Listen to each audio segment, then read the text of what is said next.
বিশ্বকাপ জয়ের জন্য শেষ বলে দক্ষিণ আফ্রিকার প্রয়োজন 9 রান, কিন্তু হার্দিক পান্ডিয়া সেই বলে খরচ করেছেন কেবলই 1 রান।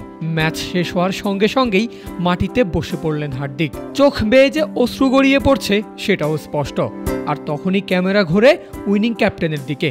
রোহিত শর্মা তো মাটিতেই লুটিয়ে পড়েছেন। ভারতের প্রথম 20 ওভারে বিশ্বকাপ জয়ের সঙ্গী ছিলেন তিনি। তারপর 17 বছরের দীর্ঘ অপেক্ষা। কাছে গিয়েও তো কতবার ধরা দেয়নি ট্রফি। আইসিসির সর্বশেষ 3 টুর্নামেন্টের ফাইনালে গিয়েছে তার দল, কিন্তু জেতা হয়নি খেতাব। এবার বিদায় বেলায় শেষবারের চেষ্টা, আর শত কষ্টের পর পাওয়া সফলতার আনন্দ বয়ে বেড়াচ্ছে রোহিতদের চোখের জল হয়ে। ঋষভ পান্ত এসে কান্না করছেন শেষ ওভারে দলের বিশ্বকাপ নিশ্চিত করা পান্ডিয়াকে জড়িয়ে। গত 2 বছরে কত কিছুই না দেখেছেন ঋষভ। মৃত্যুর মুখ থেকে ফিরে এসেছেন চেনা ক্রিকেট থেকে, থাকতে হয়েছে লম্বা দূরত্বে, তবে ফিরে এসেছেন আবারও, এসে হয়েছেন বিশ্ব চ্যাম্পিয়ন। চা মানে লাইফটা ভরপুর, চা মানে ইস্পাহানি মির্জাপুর। ভারতের বিশ্বকাপ জয়ের মূল নায়ক জসপ্রীত বুমরাহ হয়েছেন টুর্নামেন্টের সেরা খেলোয়াড়, আর বিশ্ব জয় করেই সবার আগে দৌড়ে গেছেন নিজের জীবন সঙ্গিনীর কাছে।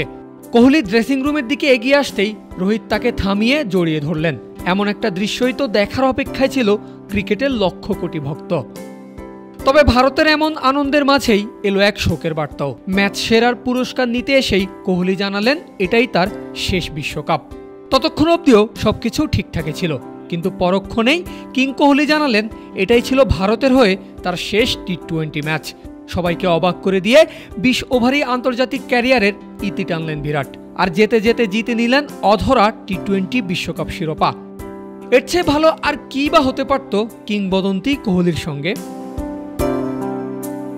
পারভেজ আল হাসান, ক্রিক ফ্রেন্জি।